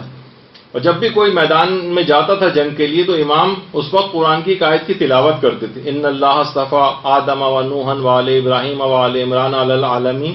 یہ امام یہ والی یعنی تلاوت قرآن اس وقت کرتے لوگوں کو امام نظر آتے تھے. جب بھی کسی کی شہادت کی کوئی خبر آتی تھی تو امام باقاعدہ سورہ احزاب کی آیت نمبر 23 تلاوت کرتے تھے. اور اس کا مفہوم یہی ہے کہ مومنین میں کچھ ایسے ہیں کہ جنہوں نے اپنے خدا سے کیے گئے اپنے عہد کو پورا کیا اور کچھ لوگ انتظار میں ہیں کہ اس عہد کو پورا کرنا ہے. تو کتنی آیات اس طرح کی ہیں کہ کتنے اذکار ہیں کہ جو امام نے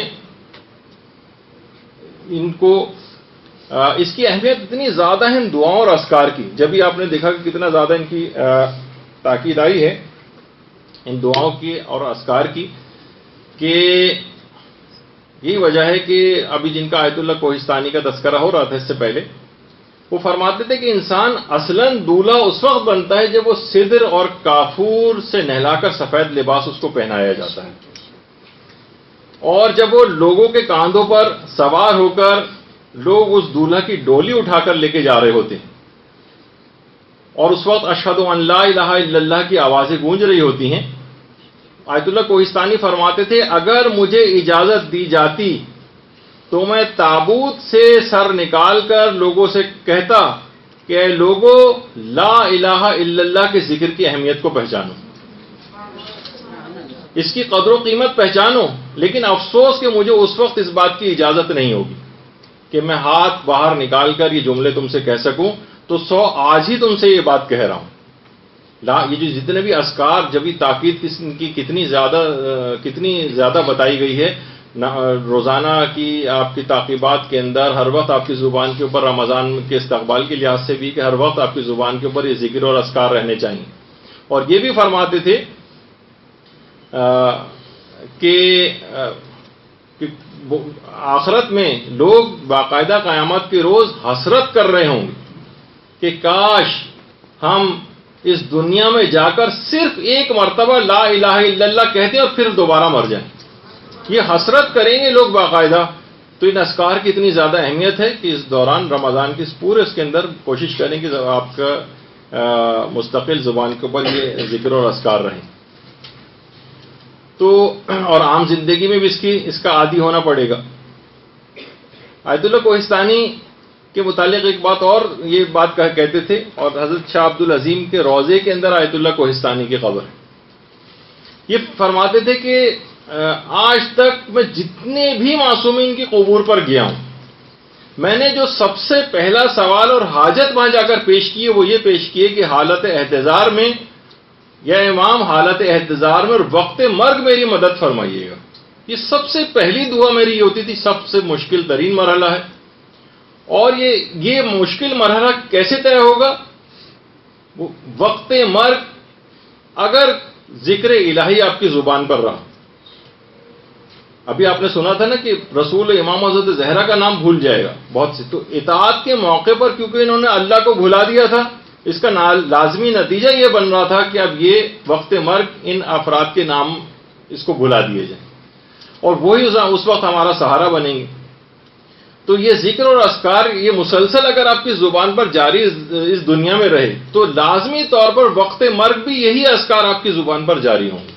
اس وجہ سے اس میں آپ کو بار بار اس کی پریکٹس کروائی جاتی ہے، اس کا آپ کو بتایا جاتا ہے کہ رمضان میں بھی خاص طور پر ہر وقت زبان پر ہے، اور عام زندگی کے اندر بھی، ورنہ جس وقت وہ واقعی موقع پیش آ جائے گا کہ لوگ مٹی ڈال رہے ہوں گے ہماری قبر پر، اور بڑی ویسی بات ہے کہ قبر پر مٹی ڈالنے کے بعد ہاتھ بھی ہماری قبر پر ہی جھاڑیں گے۔